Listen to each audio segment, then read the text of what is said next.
Hello, today I will be showcasing whatever I worked on for the second half of the sprint. In the first half, abilities got completed. Since then, there are elements for the abilities itself that got further polished. To showcase the same, I will be opening up any of the data tables.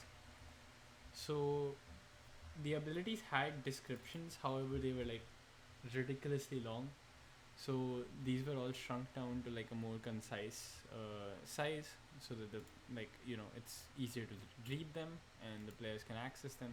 So if I open this up, as you can see, like now it fits within the size itself. So that was one UI update that was made. There were certain updates made to the gun itself. This particle effect was generated with the help of Fat. So as you can see, like now it like spawns differently and over here, and it's modular. It can change its color and everything like that. Other than that, created a destructible structure, which is this right here, destructible entity. And the best part about it is that it's completely modular. So you can create a child of this particular entity and then attach a different mesh to it. So in this case, this is a destructible target. So as you can see, the hit area is only over here.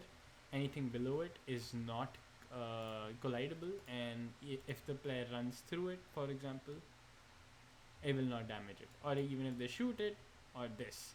So the reason why that broke is because the explosion ends up hitting the area, but like if you hit the area, as you can see, it breaks. So this was made to help out with the speedrun level, amongst other things.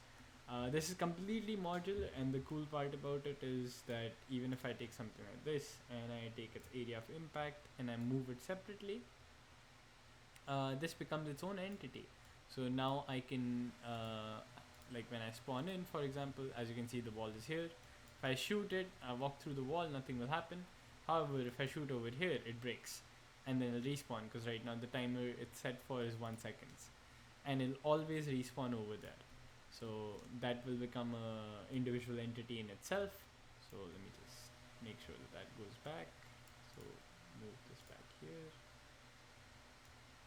And these are all tools made to help the designer out. As you can see that there's entities such as, is it respawning and what's the respawn cooldown.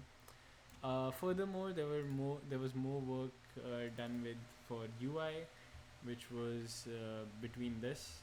So recently this has been updated further by Joe. However, this initial UI was created so that when the player starts off, they can have abilities themselves. So if I were to go to the stable generation, it's a little far away, I think. Let me just save this. So basically, now that when a level starts, there was not enough impact from abilities, or players were not feeling the initial impact of an ability itself. So I've created a specified curated list of the first ability that the player themselves picks up. So when we start the level, as you can see over here, the animations are currently being worked on, but as you can see, like this is currently being worked on, so don't worry about that. However, if you click on this, this happens, and then this ability spawns. This is the fixed ability, and it gives the player like a start for the level itself, and then like they can play through the level just like normal. Essentially, that was worked on. Other than that, there were a lot of bug fixes that happened in the background, but it is what it is. Final stretch, polish. Thank you.